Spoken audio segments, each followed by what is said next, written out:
വ്യക്തിപരമായി സാമ്പത്തികം ആസൂത്രണം ചെയ്യുന്ന ഈ പഠന പരമ്പരയിലെ മൂന്നാമത്തെ ഒരു എപ്പിസോഡിലേക്ക് നമ്മൾ കിടക്കുകയാണ്. ഏവർക്കും സ്വാഗതം.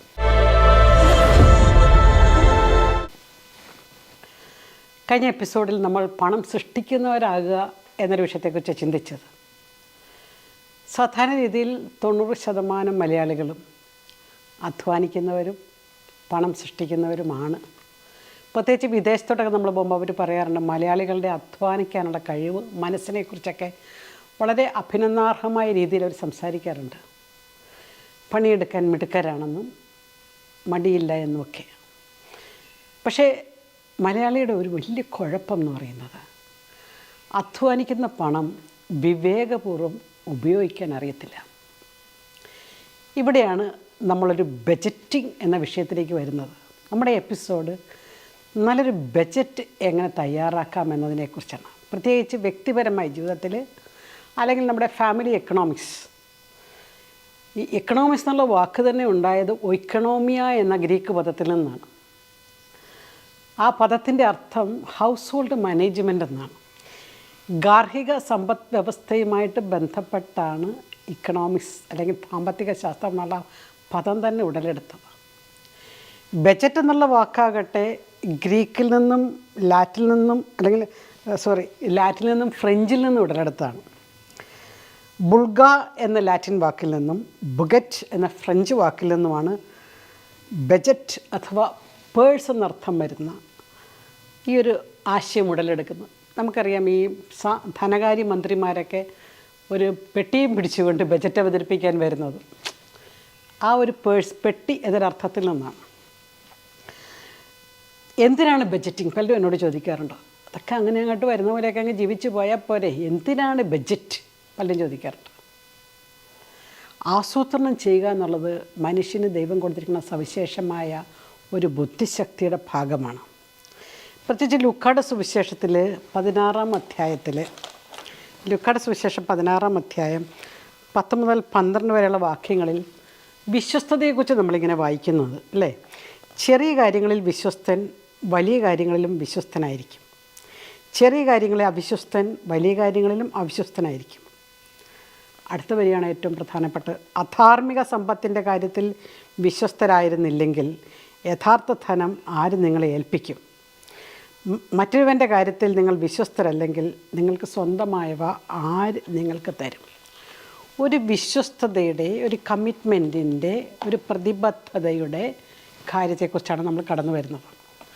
നമ്മൾ ആദ്യത്തെ എപ്പിസോഡിൽ കണ്ടു, പണം ദൈവത്തിൻ്റെ ഔദാര്യമാണ്. Money is the generosity of God.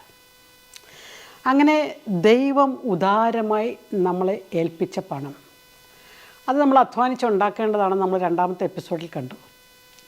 നമ്മൾ അധ്വാനിച്ചുണ്ടാക്കിയ പണം വിവേകപൂർവ്വം ചെലവഴിക്കണം. ഇല്ലെങ്കിൽ എന്തു പറ്റും? പണം കയറി നമ്മളെ ഭരിക്കാൻ തുടങ്ങും. ഒരാൾ ദരിദ്രനായി ജനിക്കുന്നത് അയാളുടെ കുറ്റം കൊണ്ടല്ല. എന്നാൽ ഒരാൾ ദരിദ്രനായി മരിക്കുന്നത് അയാളുടെ കുറ്റം കൊണ്ടും കൂടിയാണ്.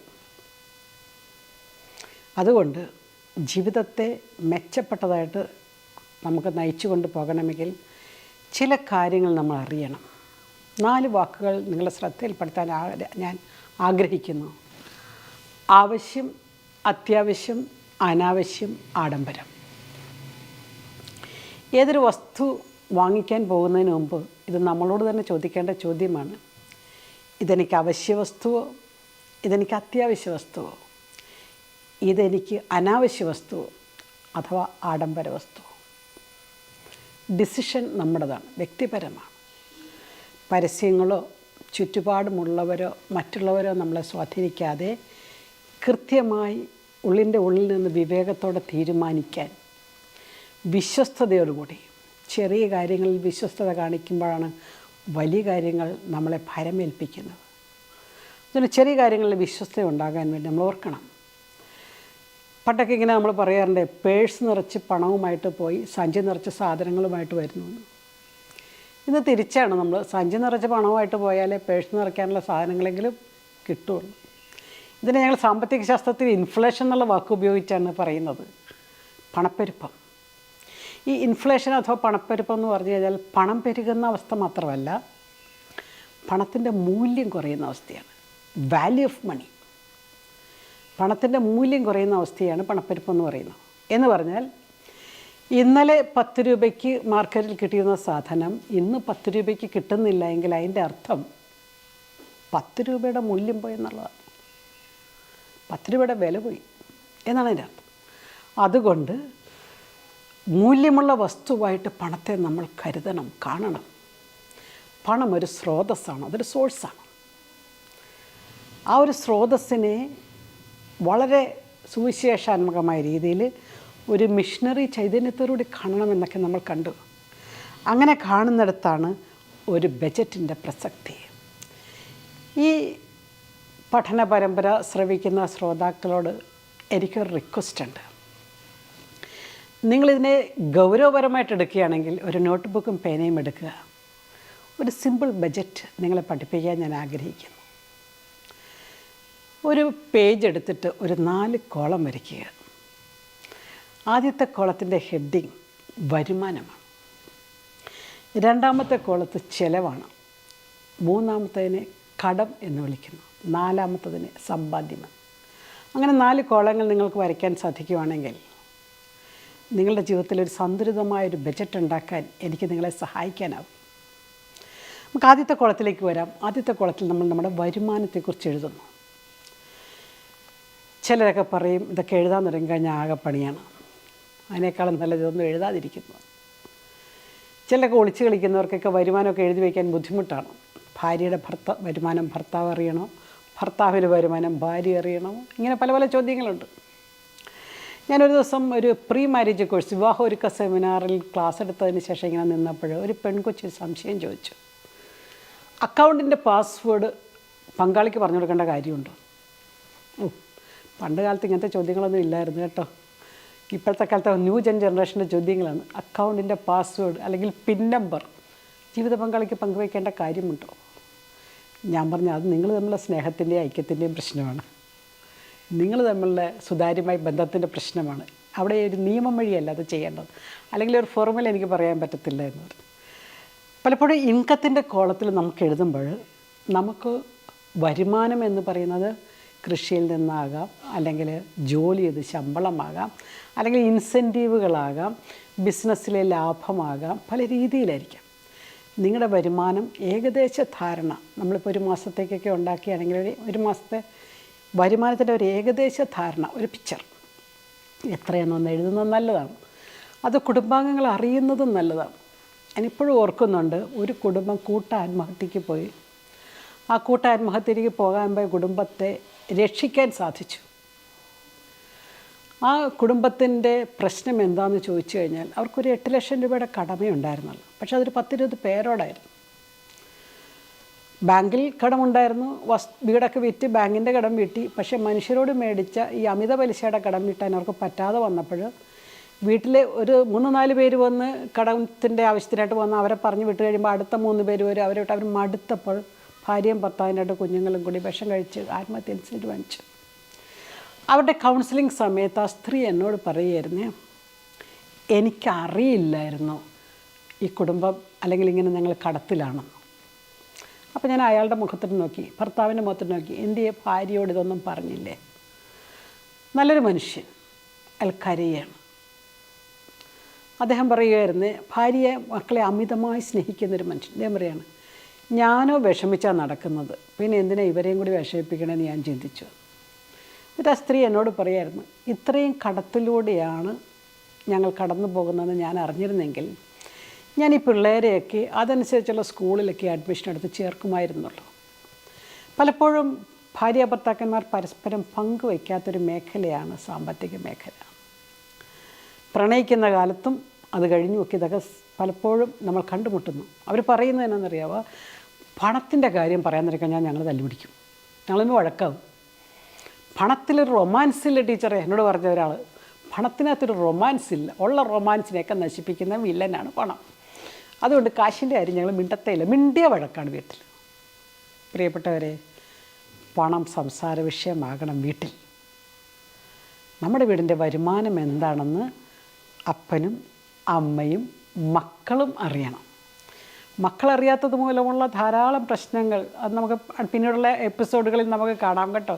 പിന്നീടുള്ള എപ്പിസോഡുകളിൽ ഞാൻ പറയാൻ ആഗ്രഹിക്കുന്നുണ്ട് മക്കൾക്ക് വേണ്ടി എങ്ങനെ പണം ചെലവഴിക്കണമെന്നും എങ്ങനെ അവർക്ക് വേണ്ടി സമ്പാദിക്കണമെന്നുള്ള കാര്യങ്ങൾ തുടർന്ന് വരുന്ന പരമ്പരകളിൽ നമുക്ക് കാണാം. ഇവിടെ നമുക്ക് ബജറ്റിലേക്ക് വരാം. ഒന്നാമത്തെ കോളമാണ് നമ്മൾ ചിന്തിച്ചുകൊണ്ടിരിക്കുന്നത് വരുമാനം.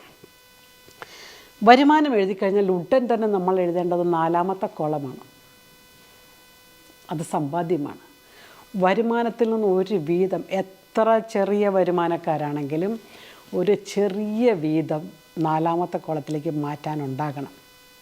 അത് ചിട്ടിയായിട്ടോ മറ്റേതെങ്കിലും രൂപത്തിലോ ഒക്കെ നമുക്ക് മാറ്റാനുണ്ടാണ് സമ്പാദ്യം. എമർജൻസി ഫണ്ടെന്ന് പറയും. അടിയന്തര അല്ലെങ്കിൽ പെട്ടെന്നുള്ള അപ്രതീക്ഷിതമായ ആവശ്യങ്ങൾക്ക് എടുക്കാനായിട്ട് അടിയന്തരം. ഇപ്പോൾ ഇൻഷുറൻസ് തുടങ്ങിയ മേഖലകളുള്ളതുകൊണ്ട് ചിലരെങ്കിലും പറയും ഇൻഷുറൻസൊക്കെ ചേർന്നിട്ടുണ്ടല്ലോ. എന്നാലും വരുമാനം മുഴുവൻ ചിലവാക്കാനുള്ളത്, അത് 100 രൂപ കിട്ടുന്നവനും 1000 രൂപ കിട്ടുന്നവനും 10,000 കിട്ടുന്നവനും 1 ലക്ഷം കിട്ടുന്നവനും അതിൻ്റേതായ രീതിയിൽ സമ്പാദ്യമുണ്ടാകണം. സാധാരണ ഇങ്ങനെ 20%, 30% എന്നൊക്കെ പറയാറുണ്ട്. 20%, 30%. അപ്പോൾ ചിലരെന്നോട് ചോദിക്കും കിട്ടുന്നത് തന്നെ തികയുന്നില്ല, പിന്നെ എവിടെയിട്ട് സമ്പാദിക്കാനെന്ന് പറയും. നിർബന്ധപൂർവ്വം വിവേകത്തോടുകൂടി പ്രതിബദ്ധതയോടുകൂടി കൈകാര്യം ചെയ്യുന്നവർക്ക് ഒരു 20% മാറ്റി വെച്ചിട്ടേ ബാക്കി ചിന്തിക്കേണ്ട കാര്യമുള്ളൂ. അതുകൊണ്ട് ഒന്നാമത്തെ കോളം ചെയ്ത് കഴിഞ്ഞാൽ ഉടൻ തന്നെ ചെയ്യേണ്ടത് നാലാമത്തെ കോളമാണ്. പിന്നീടാണ് നമ്മൾ മൂന്നാമത്തെ കോളത്തിലേക്ക്. അത് കടമാണ്. കടം മേടിക്കണോ എന്ന് ചോദിച്ചു കഴിഞ്ഞാൽ കടം മേടിക്കുന്നതിൽ ഒരു തെറ്റുമില്ല, ലോൺ എടുക്കുന്നതിൽ ഒരു പ്രശ്നവുമില്ല. പക്ഷേ ഈ ലോൺ എന്തിനു വേണ്ടി എടുത്തു എന്നതാണ് പ്രശ്നം. ഇഫ് ഇറ്റ് ഈസ് പ്രൊഡക്റ്റീവ്, ഉൽപ്പാദനക്ഷമകരമായ കാര്യങ്ങൾക്കാണെങ്കിൽ, ഒരു വീട് പണിയാനോ ഒരു വാഹനം മേടിക്കാനോ വിദ്യാഭ്യാസത്തിനോ അല്ലെങ്കിൽ ഒരു ബിസിനസ് ചെയ്യാനോ ഒക്കെയാണ് ഞാൻ കടമെടുത്തതെങ്കിൽ ആ കടത്തിൽ തെറ്റില്ല. ഇന്ന് എക്കോണമി ക്രെഡിറ്റ് എക്കോണമിയായിട്ട് വളർന്നിട്ടുണ്ട്. ധാരാളം ലോൺ കിട്ടും. ഒരു ബൈക്കിൻ്റെ പരസ്യം നിങ്ങൾ ശ്രദ്ധിച്ച് നോക്കിക്കേ.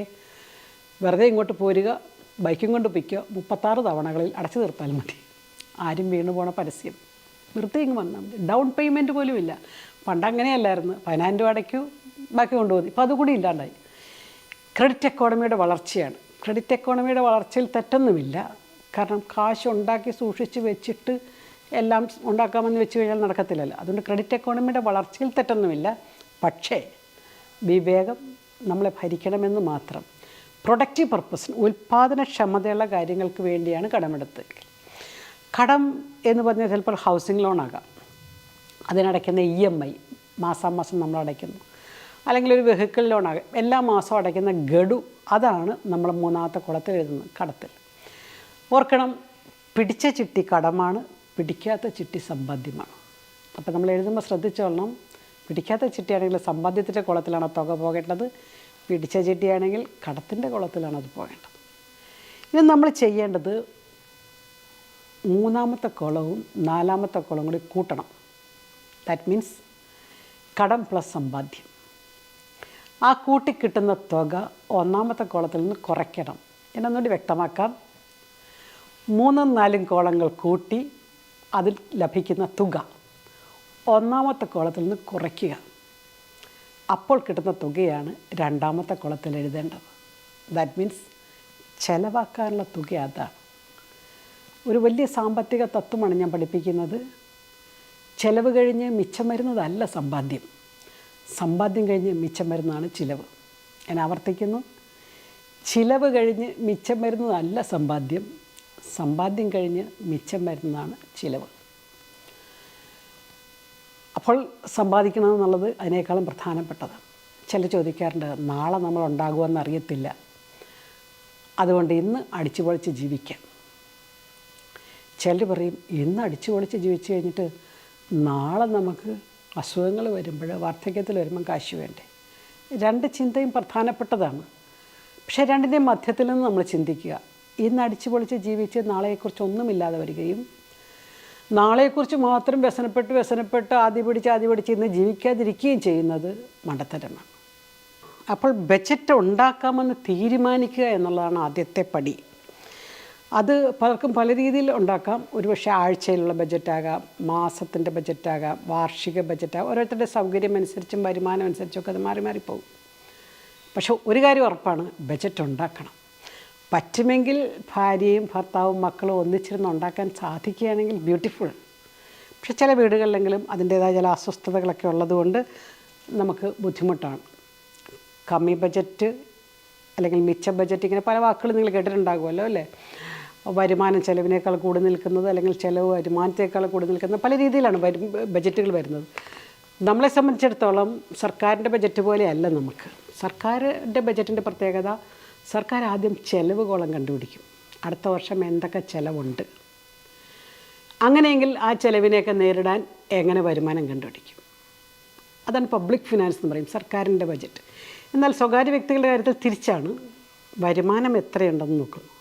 നമ്മുടെ കയ്യിൽ എന്തുണ്ട്, നമ്മുടെ ജോലി, സ്വത്ത്, വരുമാനം, ബന്ധങ്ങൾ, ബന്ധുക്കൾ എല്ലാം സ്വത്താണ് കേട്ടോ.